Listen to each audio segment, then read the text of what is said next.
are new gods, comics, costumes, memes, and meaning. Perception is reality.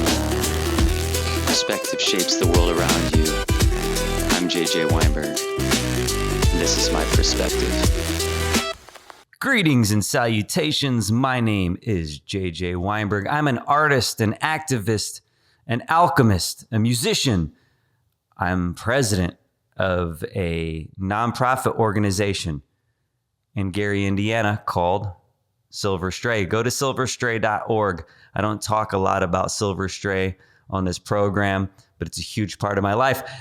And that's why I say I'm all of these things and I'm none of these things, because if I was just an artist, you might think, well, he's not a president of a nonprofit organization that helps pets and pet families in Gary, Indiana. But that is one of my many hats and one of the many spinning plates. I am a superhero. That's what we're going to talk about today. But I'm also none of these things. I'm a villain too. And we say that at the beginning of every episode. I try to give a little bit of context, a little bit of idea. If you haven't heard my voice before, if you don't know my work, that you might get a little familiar with me, but don't get too familiar with me, because I am a mystery unto myself. Each day I wake up, who knows what I'm going to be? Who knows what superhero costume I'm going to put on that day? We're going to talk about that. But first, I want to thank the underwriters for this program, Voga, Barnes, and Denny. Without them, it wouldn't be possible. And I want to thank everybody at WVLP for making this whole experience amazing. Greg, thank you. Paul Schreiner for even throwing down the Infinity Gauntlet. I'm going to bring up comic books a lot today. And it might sound like that's what we're talking about. Just comic books. But it's not really about comic books. It's about a modern mythology.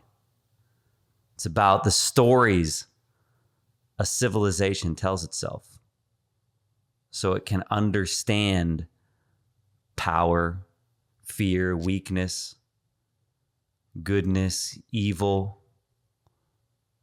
responsibility, revenge, sacrifice, and hope. Every culture has these stories throughout history. The Greeks had Zeus and Hercules. The Norse had Odin and Thor. Christianity, we talk about a lot of these different concepts here, spiritual ideas, but there are saints and angels, devils, martyrs, prophets. Judaism has messiahs.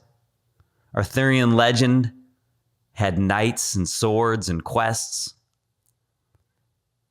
And now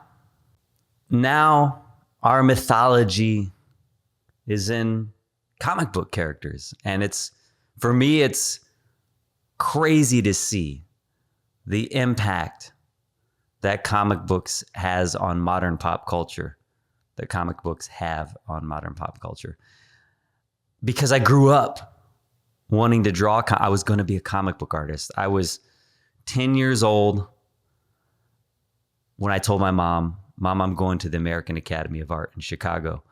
And from there, my biggest aspiration at that time was that I was going to be a comic book artist. I mean, I learned how to draw firstly, and we're going to talk, of course, about public media, PBS. We're going to talk about Bob Ross's birthday party.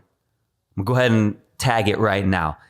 If you don't know about this, go on my website, happylittlehairdos.com, and I need you to sign up to be a part of a surprise birthday party for Bob Ross.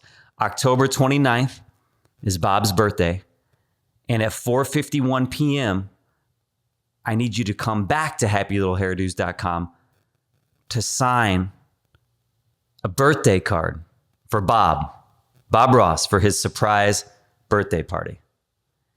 And it's at 4:51 p.m. Eastern time.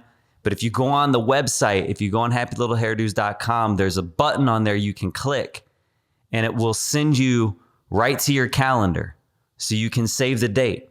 Because I need you to have an alarm set, because we have to show up at 4:51 p.m. Eastern time, because it's a surprise party. It's a surprise party, Bob's birthday, and it's the second annual Million Bob March to save PBS. It's a Bob mob. Imagine a sea of blue denim and afro wigs. Everybody showing up as Bob, marching in the National Mall, right there at the Lincoln Memorial. Last year, we did the first annual Million Bob March, but this year, we're going right into primaries. And this year, we're going to have the PBSA, the Protect Bob Station Act. We're going to have the Quiet Riot Shield, myself there as the Varnisher, my Bob Ross meets the Punisher variant in the Bobberverse. And we're going to have this birthday card.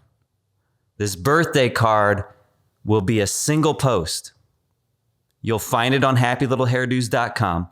You don't even need to follow me on Facebook or anything. The post will be right there, 4:51 p.m. Eastern time on October 29th. And you'll share a message to Bob. Say you believe in Bob. You believe in Sesame Street, in Mr. Rogers, and the land of make-believe. Leave Bob a birthday message that will act as a signature also on a petition, and be a part of the theater that we're creating of Bob mobs. Join us in the Bobberverse. They say that we live in a simulation, and we live online, and we live through our phones and our screens. No matter where you're at, you can show up to the Million Bob March just by showing up to this one single post. Like, comment, and share Bob's digital birthday card. But now, we're back to comics and our modern mythology. I told my mom, 10 years old, Mom, I'm going to the American Academy of Art. I am going to draw comic books for sure. Like when kids were making lemonade stands when they were young, I grew up around a family retail business, so I think I thought a little bit differently about things just from the jump.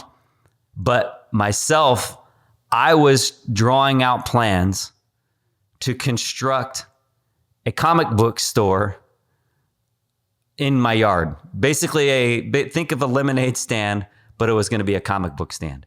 That's what I wanted to do when I was a kid. I think I was 13 or 14 years old when Spawn #1 came out. I bought 19 copies of Spawn #1, like as an investment. So comic books have been huge all through my life. And seeing the impact that they have in pop culture now, I just remember Wizard magazine. And they were talking about, Wizard magazine was a comic book price guide and just like a comic book culture magazine. And I remember, I don't want to say for sure if it was the cover with Venom on the cover, but I remember that cover in particular because I drew it when I was in middle school. I redrew it on lined paper, like on notebook paper. But anyway, I just remember one of the issues of Wizard talking about the perfect cast for X-Men. And, it was putting like Arnold Schwarzenegger as Colossus. I can't remember all of them, but one that I remember was Professor X. And they said for the perfect cast that they would cast Sir Patrick Stewart. And I remember like reading like, oh man, this is so great. And they were so right on with all of the different people they were casting, but they said this will never happen because comic book movies will never happen. I just remember that so distinctly. And of course, if it weren't for Tim Burton and his 1989 Batman, probably none of this would have happened. But I digress. Right now, our modern mythology is Batman, Superman, Spider-Man, Wolverine, the X-Men, Punisher, Ghost Rider, Spawn. They're not just characters, they're symbols, they're archetypes, they're masks that we use to talk about who we are, who we wish we were, and what we're afraid we might become. And I think the reason comic book movies exploded the way they did is because the stories were never as small as people thought they were. There was something calling us back towards a mythology, because in modernity, in all these modern times, we've given up a lot of these ideas of gods. You know, because the gods and goddesses of antiquity don't make any sense. But like with these mythological modern comic book characters, we're allowed to kind of open up our belief because we know that they're not real, but there's something that they're calling to us about the hero's journey. And I think overarchingly, that's the way I feel about the idea of gods and religion in the first place, that we never needed and never should have over literalized any of our religious or spiritual gods. That's the moment that we kind of actually anchor them to something more base. But they're never small as people thought they were. For a long time, it's like comic books were treated like cheap entertainment, like this disposable kid stuff, and just something that nerds collected in boxes and argued about in comic book shops. But that was never really true. The costumes were bright, some of the names were ridiculous, and the powers were impossible. But underneath all of that, there are these moral stories. Spider-Man's not about a teenager who can climb walls. Spider-Man's about guilt and responsibility. And Batman's not really about a guy dressed like a bat.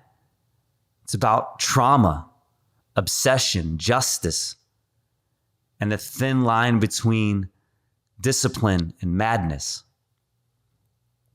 The Punisher's not really about guns. The Punisher's about what happens when grief stops believing in mercy. And the Ghost Rider is not just a flaming skull on a motorcycle. Ghost Rider is judgment. It's the soul on fire.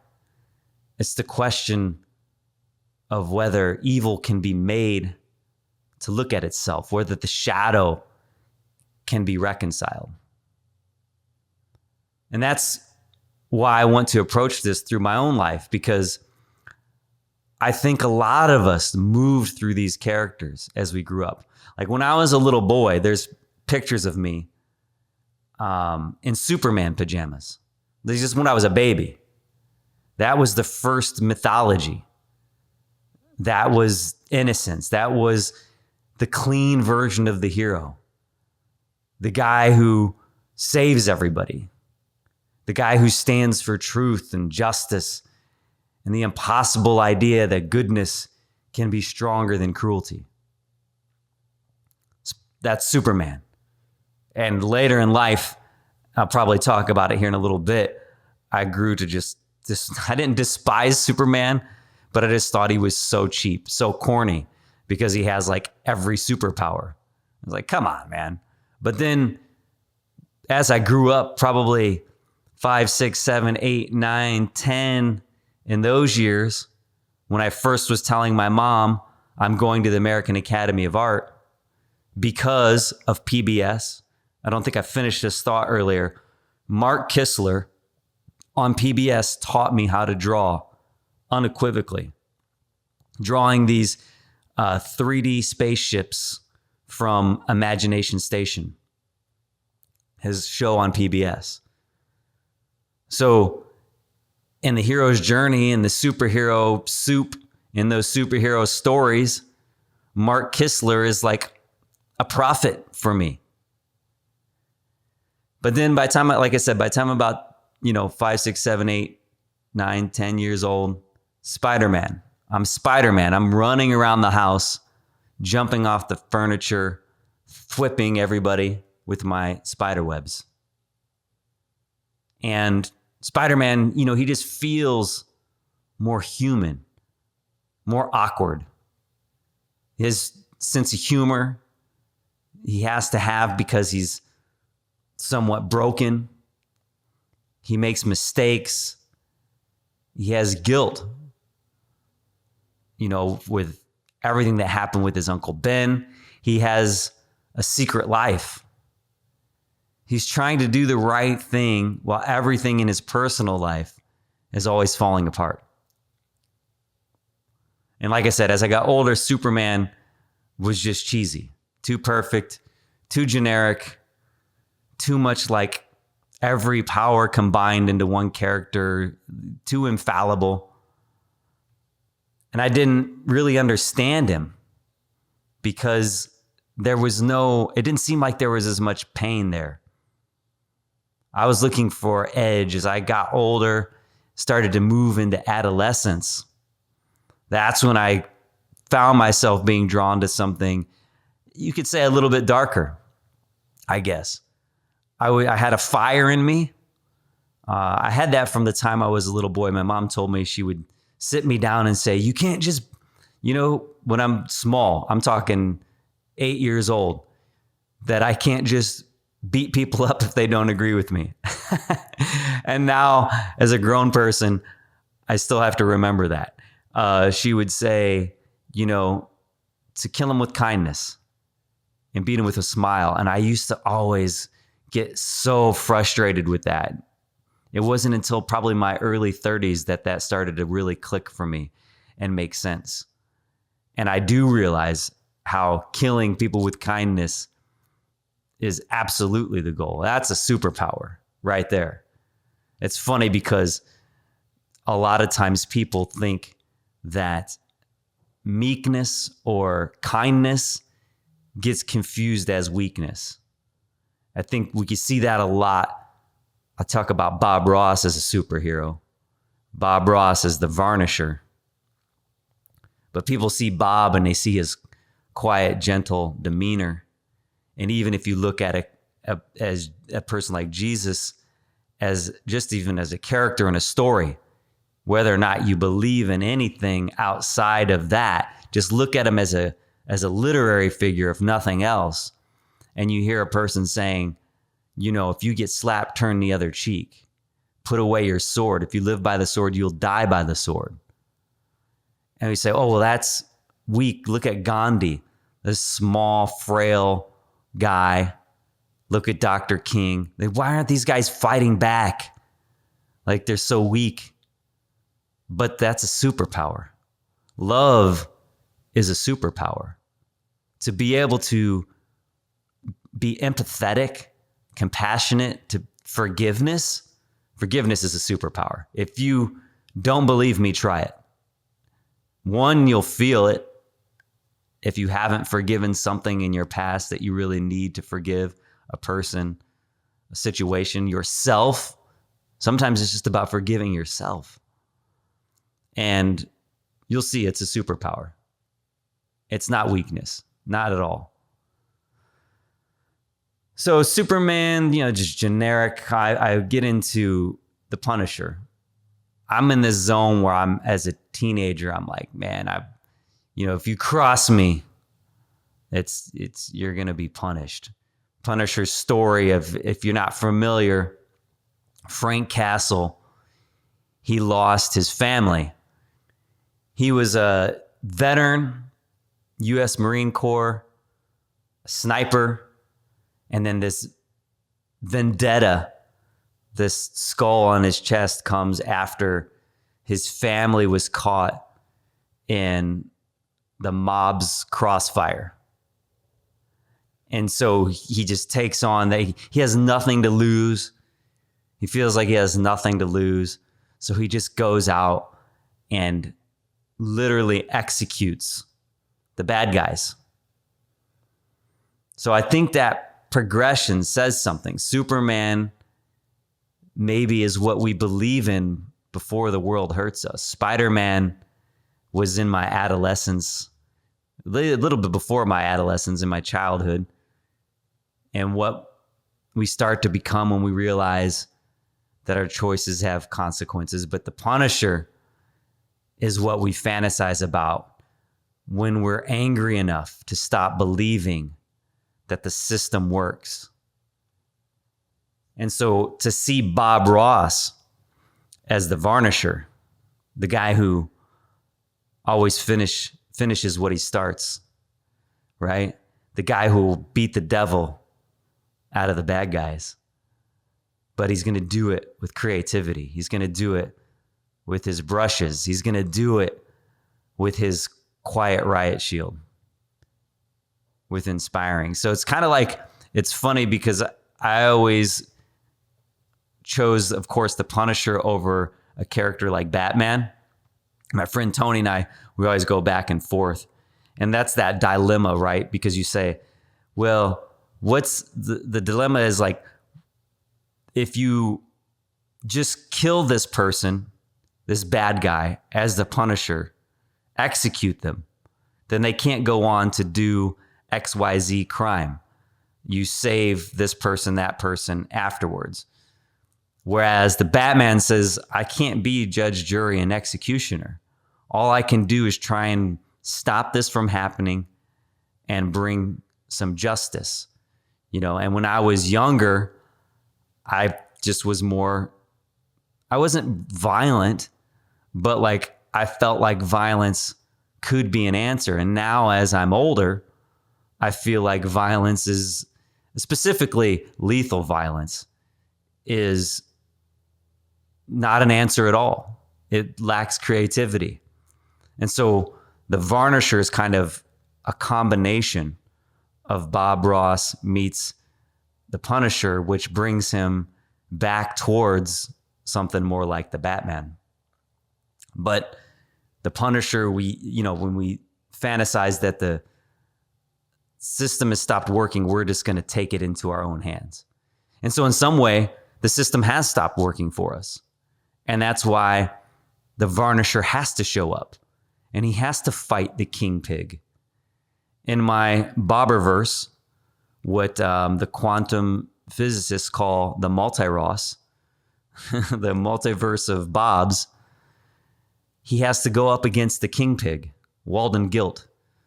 The King Pig is saying in Fromoville, in Chicagoville 451, he's saying, creativity is cancer. We have to make Fromoville blank again. We have to, basically, his gesso topo, they gesso over everything. They make everything blank again, which is, of course, making everything white again, not coincidentally. But what he's doing is saying, we can't have color here. We can't have creativity here because that creates confusion. That creates chaos. And creativity is cancer. This is what Walden Guilt says. This is what the King Pig says. Because he wants control. He wants obedience. He wants blank minds so that he can draw out his own conclusions on those blank minds. So the Ghost Rider, I think about the Ghost Rider, was another one of my favorite comic characters. It's what we imagine when we want judgment to be cosmic even, not legal, at the soul level, right? And so all of this is like the hero's journey. me, even growing up with these characters. The emotional journey of growing up from Superman to Spider-Man to Punisher and Ghost Rider. We begin with innocence. We discover responsibility. We encounter rage. And then hopefully, if we don't get trapped in the rage, we come back around and begin to understand goodness again, maybe in a deeper way. And that's what I think these cosmic battles that we're seeing happening at scale on massive screens, it's why we have such a thirst for it.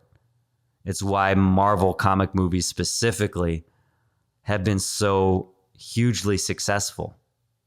There's a bit of nostalgia, but I think it's just calling to something that's fractured and missing in the human experience. The archetype. But all this is, like I said, this is what happened to me with Superman. I hated him for a long time because I just thought he was boring. But then I started to understand that the power was never the interesting part. I remember watching one of these documentaries about comic books. It was in like early 90s.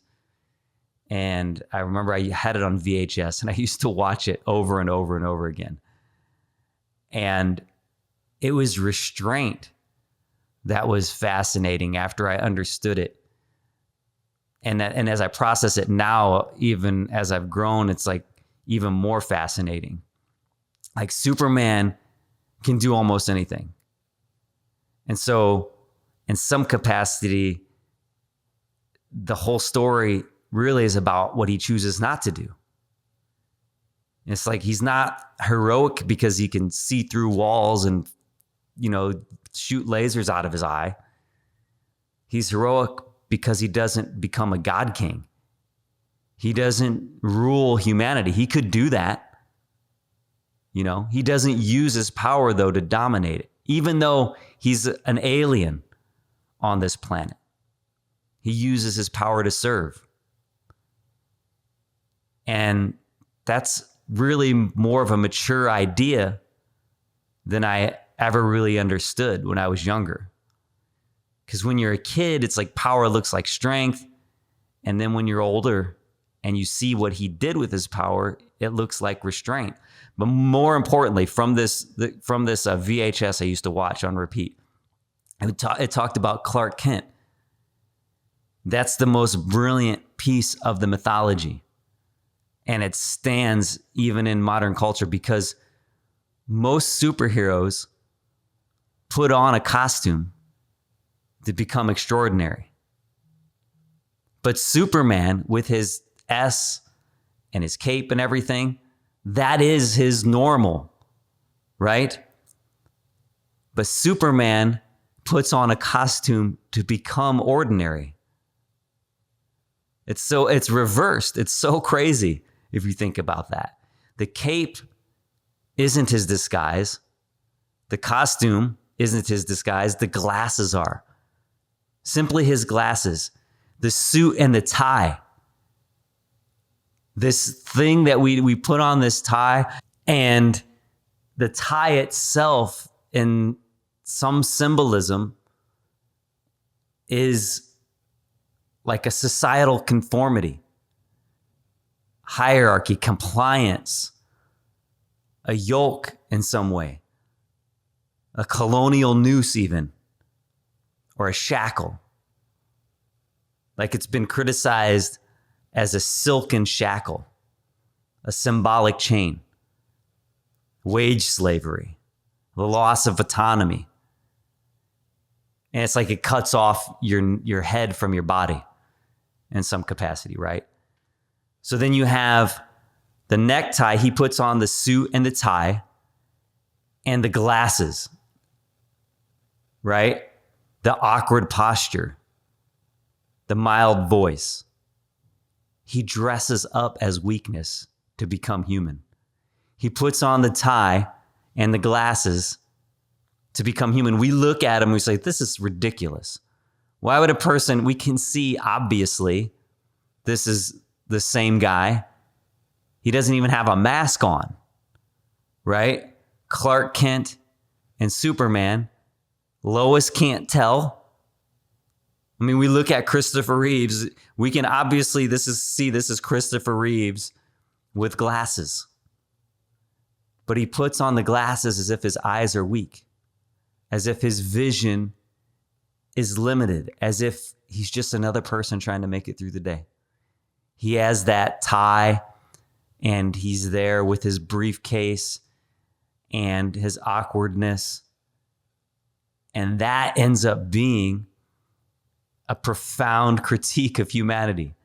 Something I would have never seen as a little boy, of course. But it's also a love letter to humanity, because he doesn't disguise himself as a monster or a billionaire even, or a warrior. He disguises himself as us. So that really changes the whole character. Superman isn't interesting because he's invulnerable, save the kryptonite, right? He's interesting because he wants to belong to the vulnerable. But that's where kryptonite comes in and completes the myth. Every great hero has a weakness. Achilles has his heel. Samson has his hair. Bob has his hair, obviously, right? Bob's halo, his crown, is his fro.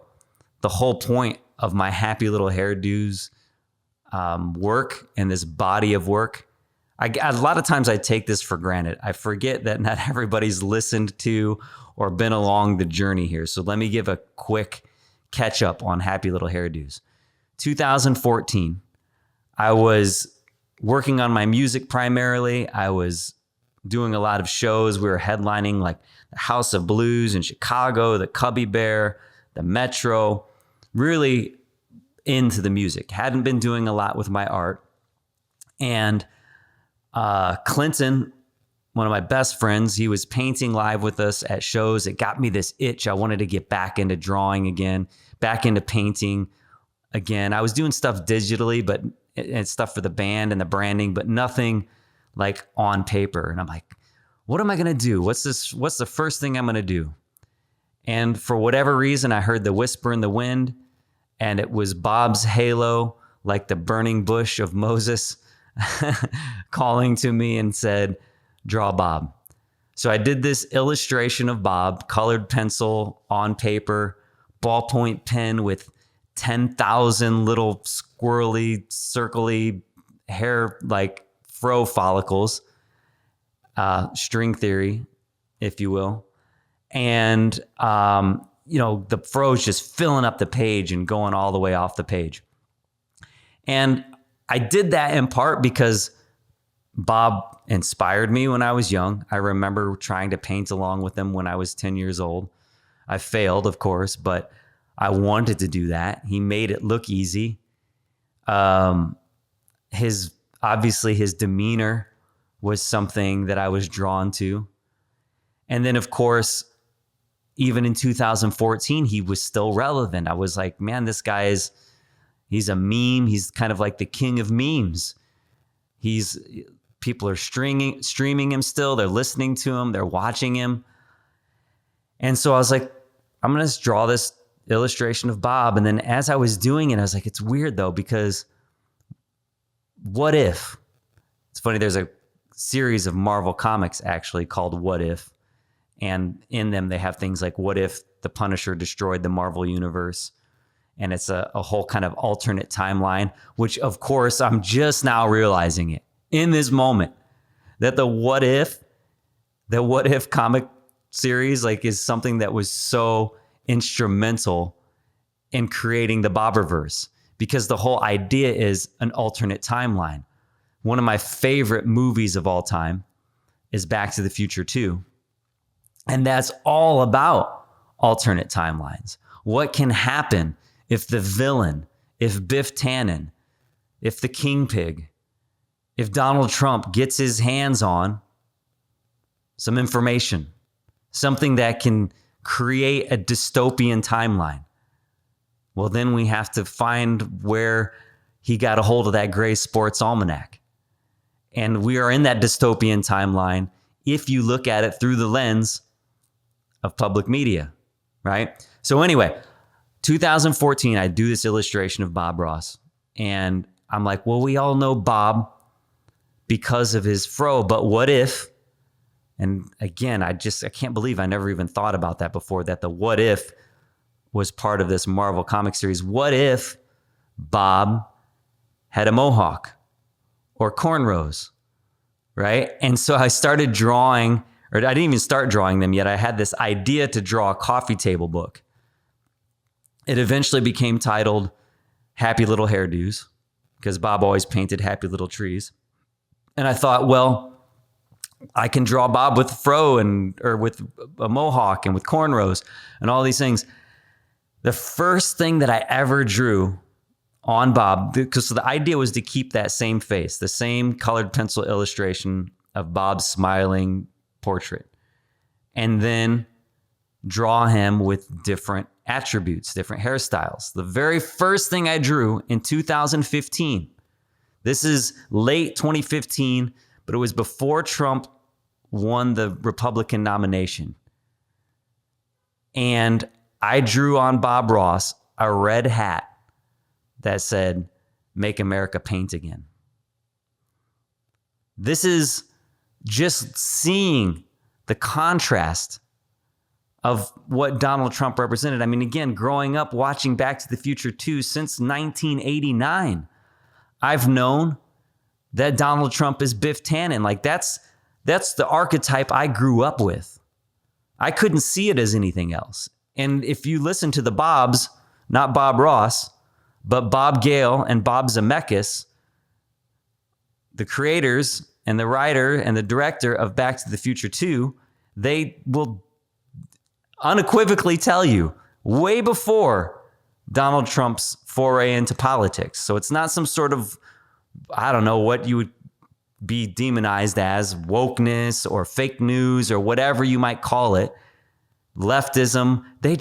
He was the perfect caricature for the gaudy, cliche, cheesy, Vegas gold, like campy, just grotesque, whatever. That's what Biff Tannen is modeled as a supervillain off of Donald Trump. And not even a supervillain. He's kind of like, he's the bumbling villain.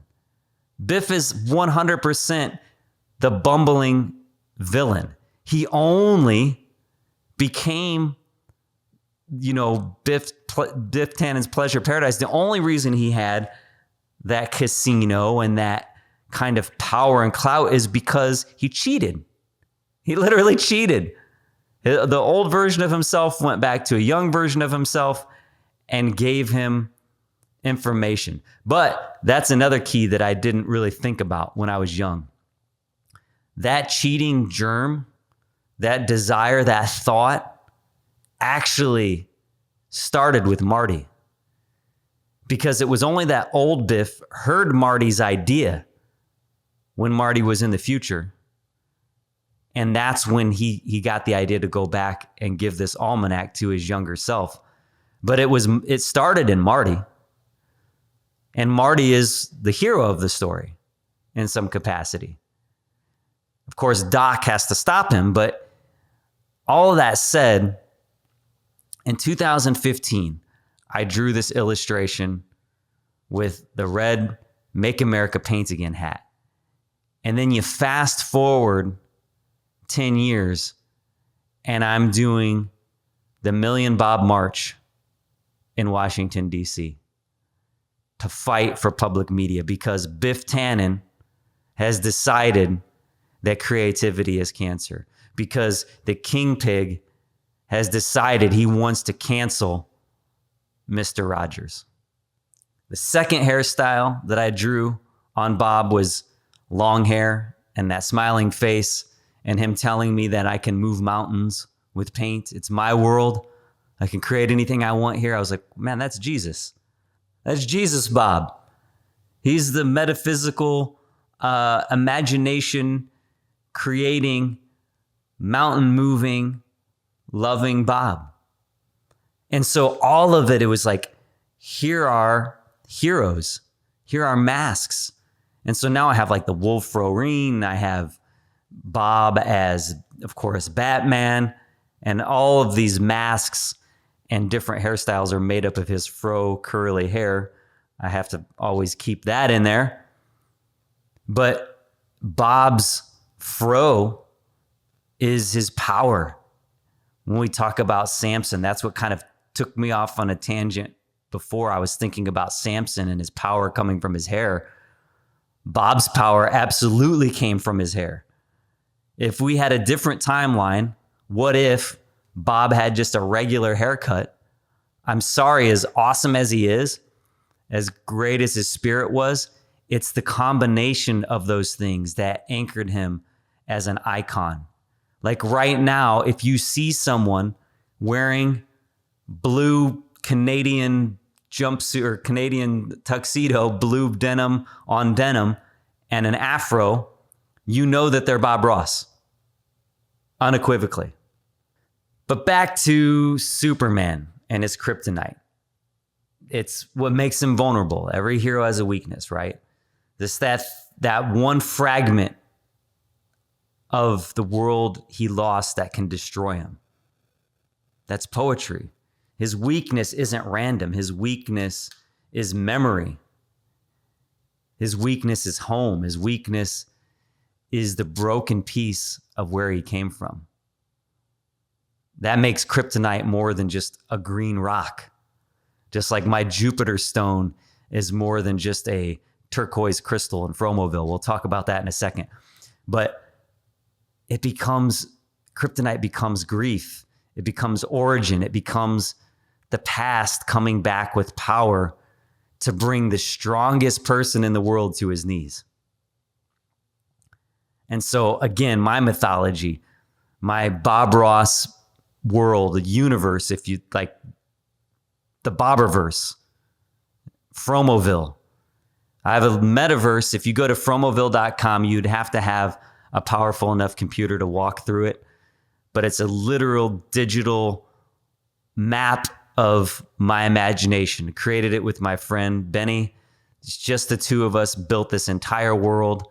I have big ambitions for it one day, but it's like you can walk around inside of my story and the Bobberverse. And in Fromoville, in the town, right as you're walking through the woods and you come around the corner, there's this big turquoise floating crystal. And it exists in Fromoville as a place where people go to restore themselves. They go to the stone, the Jupiter stone, they go to it and they get kind of blessed, like with creativity, with imagination, with serendipity, love, just magic. But the Jupiter priests, there are these priests inside of Fromoville, they can go to the stone and they can cleave away shards from the stone. But when the Jupiter priests go, because they're aligned, they're of abundance, they're from abundance mentality, they're creative beings, they go and they cleave away from the Jupiter stone, they cleave these shards away, and it's like nothing happens. The stone stays complete, it stays whole. It's a reflection in my mythology of what the Upanishads say about abundance. They say he took abundance from abundance and abundance still remained. And in our culture, we live in, planned obsolescence with technology. And we live in this idea of lack. We're taught lack. But creativity, imagination, love, it's the gift that keeps giving.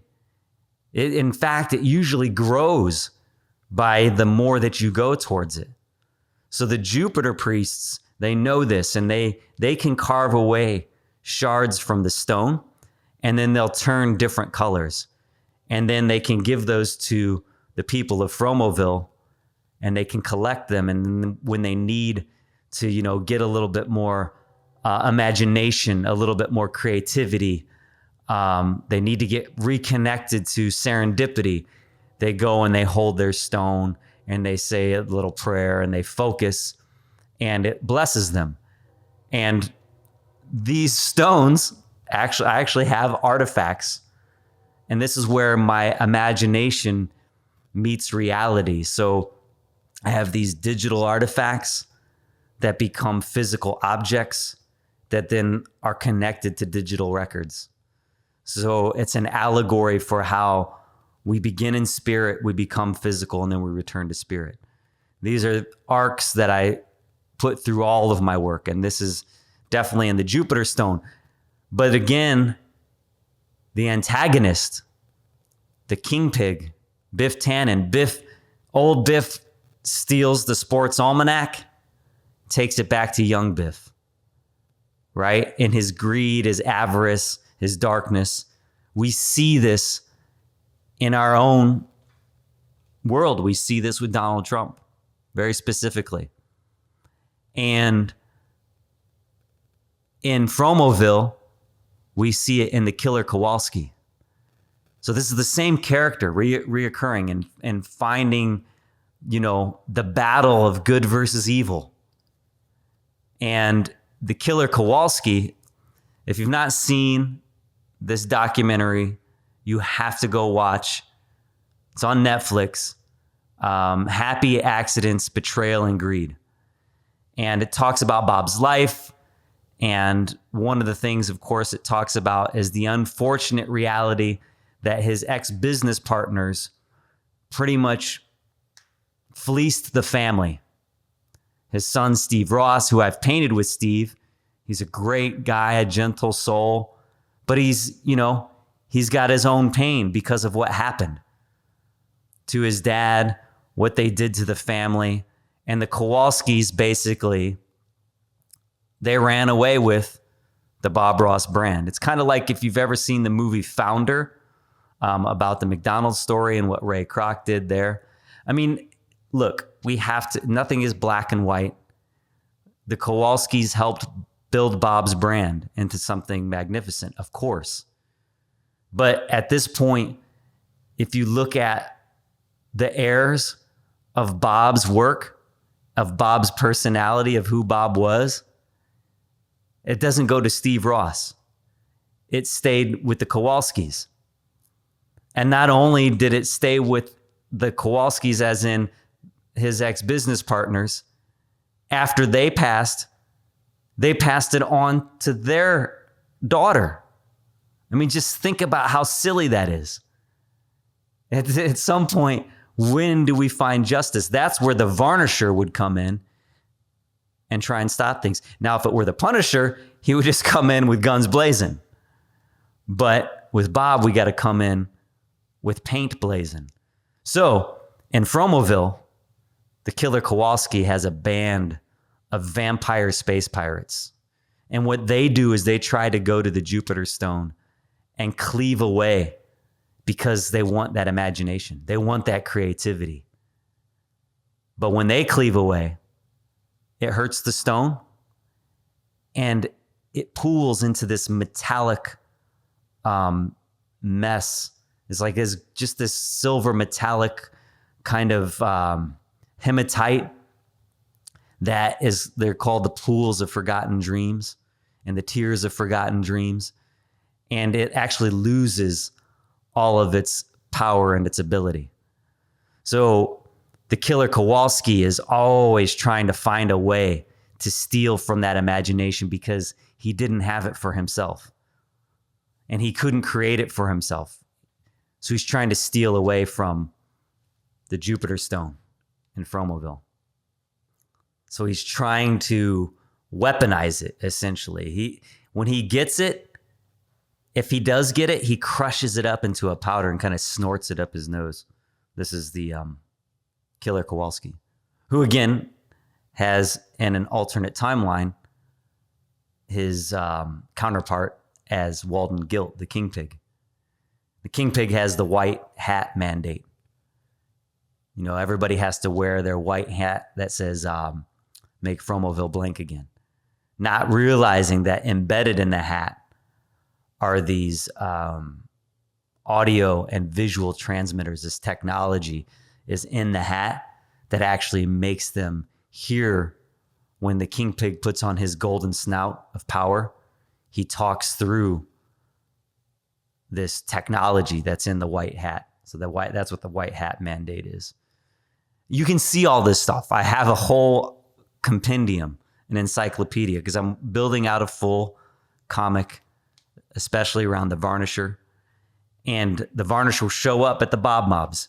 He'll be at the Million Bob March in DC, October 29th, Bob's birthday. Again, go to happylittlehairdos.com. And if you go there today, I'm going to even give you the code. You can download the Varnisher Compendium. It's on the main page that you'll land on. You have to put in the code. When it asks you for the access code, you have to put in the code, all caps, Jupiter 451. Jupiter 451. You can download the compendium for the Varnisher, see all these little stories that I'm going to be building out. But 4:51 p.m. Eastern Time on October 29th, you're going to show up for 30 seconds to like, comment, and share Bob's digital birthday card. You got to be there at 4:51 p.m. This is how we hack the algorithm. This is how we get 1 million Bobs to the Million Bob March in the Bobberverse, the metaverse, social media landscape. It's a single post. That's all we're really worried about.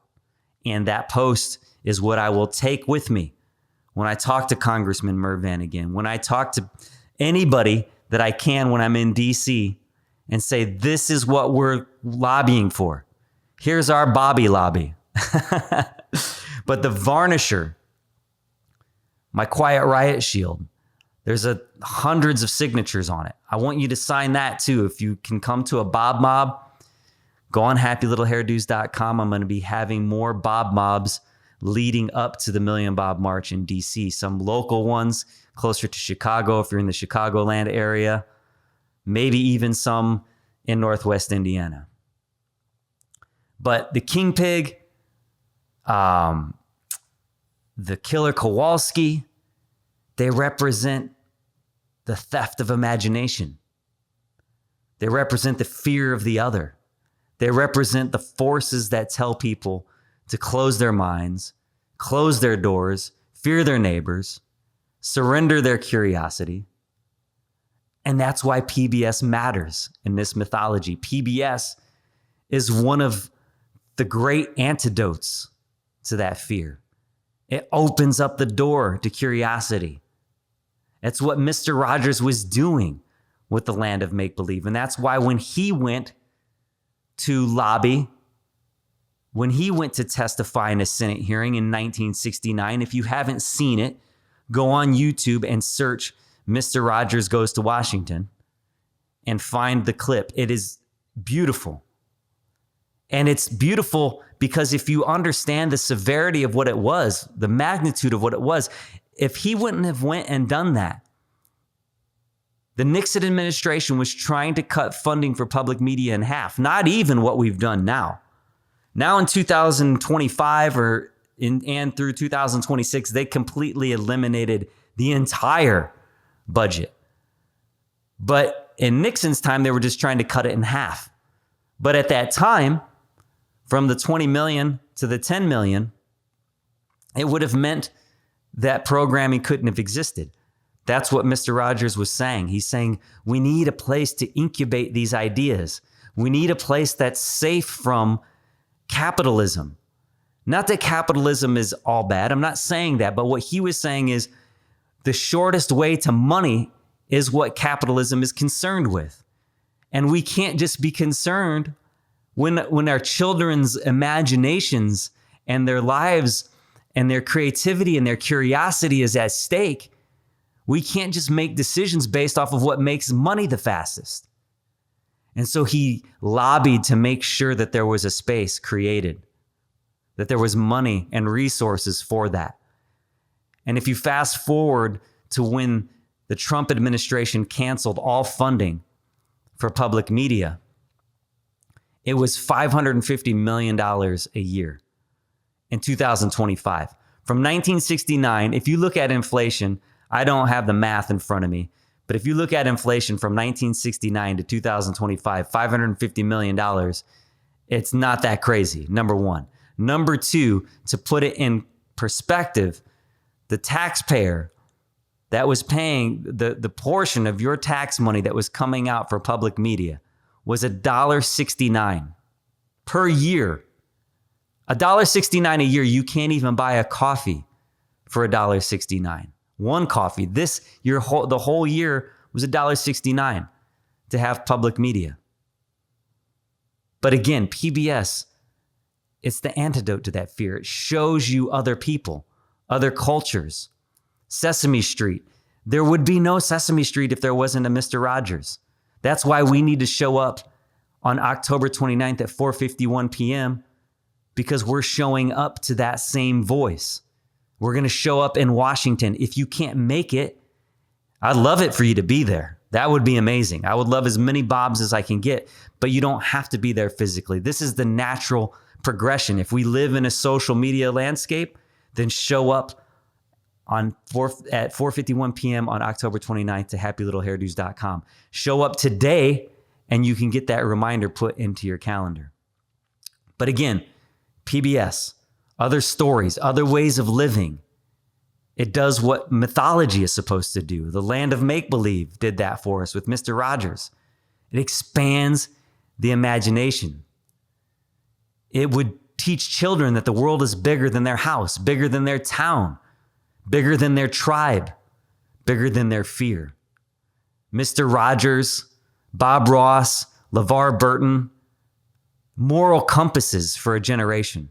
Sesame Street, they're not just television shows. These are moral transmissions. They teach kindness, patience, curiosity, creativity, and neighborliness. How did we go from "Won't you be my neighbor" to "Show me your papers"? I'm not asking you to choose left or right. Bob would not have asked you to choose red or blue. He had a whole palette of colors. Why are we stuck on red and blue? I'm asking you to choose between the tone of Donald Trump and the tone of Bob Ross. I'm not asking you to choose left or right, Democrat or Republican. I'm asking you, as far as character goes, for your children, who would you choose as an example, as a role model? Mr. Rogers or Donald Trump? They teach us that the other is not automatically a threat. The other may be a teacher. The other may be a friend. The other may be even a mirror. So when I talk about comic books, I'm not just talking about collecting issues or casting movies. Who would win a fight? I'm talking about the way these stories train the imagination. And it's why they're so relevant to us now. They're archetypes. I'm talking about why a 14-year-old boy bought 19 copies of Spawn #1 because he thinks he's holding the future in his hands. I'm talking about Michael Keaton as Batman. And people thought that it was ridiculous until Tim Burton showed the world that comic books could be gothic and cinematic, mythological and serious. I'm talking about the moment when culture realized these stories weren't fringe anymore. They were the center. And maybe it's because we needed new gods, not gods to worship literally, but gods to argue with, gods to project onto, gods to use as mirrors. Superman asks what goodness looks like when it has power. And Batman asks what justice looks like when it's born from trauma. And the villain asks the darker question, what happens when power loses empathy? What happens when imagination is replaced with fear? What happens when a person looks normal, calm, polished, and respectable, but there's a single spat of blood on his shoe? And maybe that's the real villain. That's why these stories still matter, because comic books were never really about heroes and villains. They were teaching us how to recognize weakness and power. They were teaching us how to recognize the costume. Our new gods, comics, costumes, memes, and meaning. Perception is reality. Perspective shapes the world around you. I'm JJ Weinberg, and this is my perspective.